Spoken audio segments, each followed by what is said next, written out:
what's going on, y'all? T-Bob here. And Jake as well. And you're about to watch a little OTB LSU. We're going to give you all the latest, greatest between LSU football, baseball, women's basketball, softball, and everything in between. Bottom line, if you want to talk Tigers, keep it locked, subscribe, like it, and we hope you enjoy. LSU was on the practice field on Saturday. Not really a spring game. We'll go ahead and call it a scrimmage for argument's sake. Fans were allowed to attend, and a lot of the talk has been about the offensive line because at times they look good, at times they didn't. And we all know that any offense is only going to be as good as the offensive line. So I wanted to look at maybe what this starting O-line will look like at the start of fall camp. I think you have a lot of talent on this offensive line. You just don't have a ton of experience. I get it. It's not easy replacing 4 starters. I mean, Will Campbell, Garrett Dellinger, Miles Frazier, Emory Jones are all gone. All 4 of those guys were really, really good offensive linemen. The only one back is DJ Chester, and there's a chance he plays a new position altogether. So you're really kind of breaking in an entire new 5.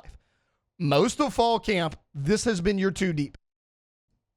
With your 1s, it's been Tyree Adams at left tackle, Paul Mabinga left guard, DJ Chester at center, Cohen Eccles at right guard, and Weston Davis at right tackle.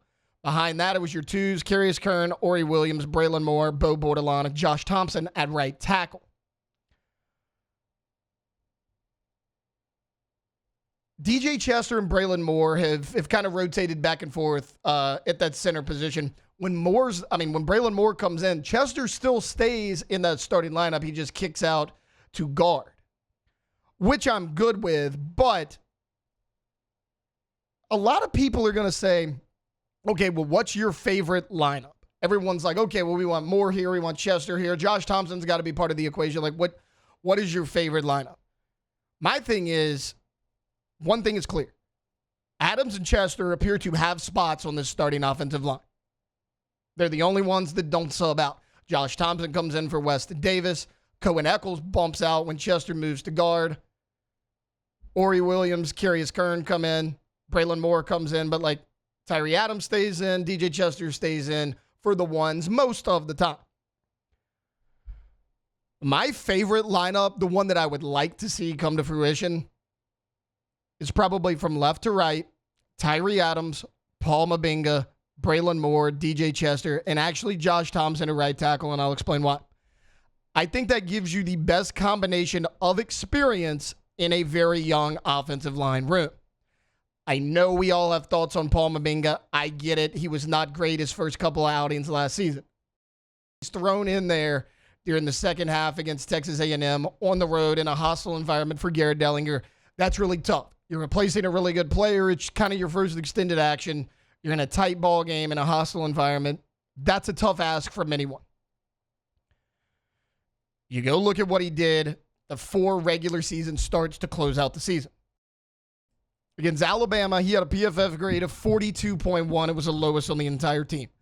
I get it. Not great. It was the guy's first start. At Florida, it was a little bit better. Still not great, but it was better at 47.3.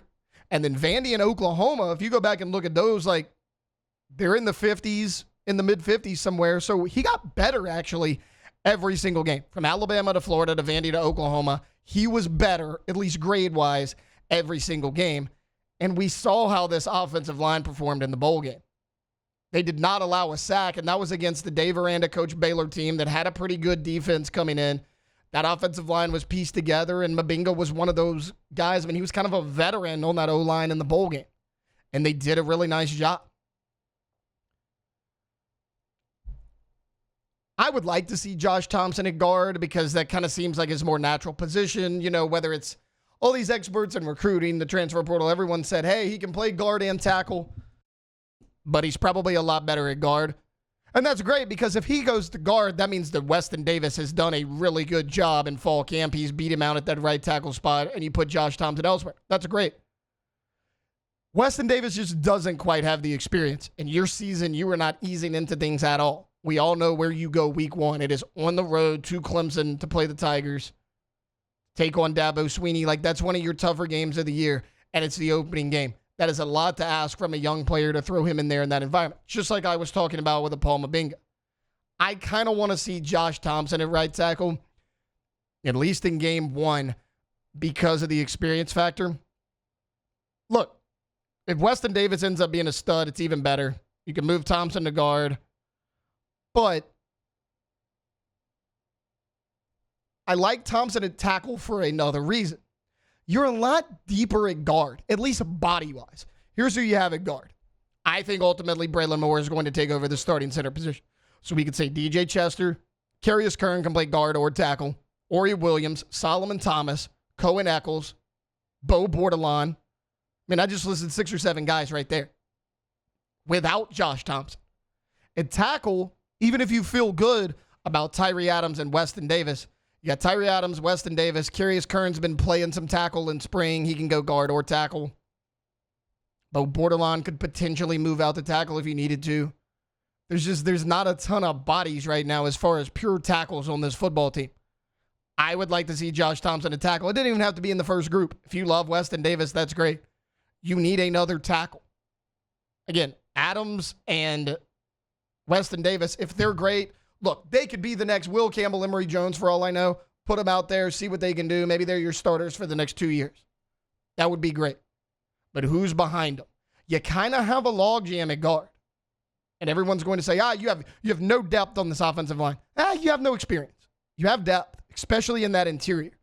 That's why I was a little bit concerned of the lack of tackles that this coaching staff have brought in the transfer portal. I mean, the only tackle you brought in was Josh Thompson, and he's kind of a guard and tackle hybrid. You needed one. Because, sure, Carius Kern can play tackle. He played more guard in high school. Solomon Thomas, he's coming in. He's pretty much strictly a guard, at least right now. Braylon Moore is going to be your center. If not, he can play a little bit of guard. Cohen Eccles can play guard. He can play center. Not a lot of these guys can play tackle. So for that reason, I think Josh Thompson, at least immediately, helps you more at right tackle than maybe he does at guard. And it's weird to say because so many people love him at guard, but I'm just looking at an experience standpoint and a depth standpoint. Maybe your favorite starting 5. Again, my favorite starting 5, Tyree Adams, Paul Mabinga, Braylon Moore, DJ Chester, Josh Thompson. From left to right. Because you have a lot of depth there in the middle. You can still have Cohen Eccles, Carius Kern, Solomon Thomas, Bo Bordelon. All those guys can play guard. With Adams and Thompson, you kind of have Weston Davis as your backup tackle. Carius Kern can be the backup at left tackle. They got a lot to figure out still. That is obviously the biggest question mark on this team. No doubt about it. I just look at it and I'm saying, okay, if you want the best possible lineup in 3 places of talent, experience, and where you can gain the most depth, I think that's it. I think it's Adams, Mabinga, Moore, Chester, Thompson, left to right. I think that has to be your play, at least early in the season. Again, if Weston Davis becomes a stud at right tackle, great, but you still don't have a ton of depth there. One thing we do know, this offense will go as this O-line goes. Wow, Jake, what incredible takes. I mean, those guys, they're just the best. I think so. And if you think so, again, hit the like button, subscribe, ring the bell so you get notifications when we post every single day here on OTB LSU.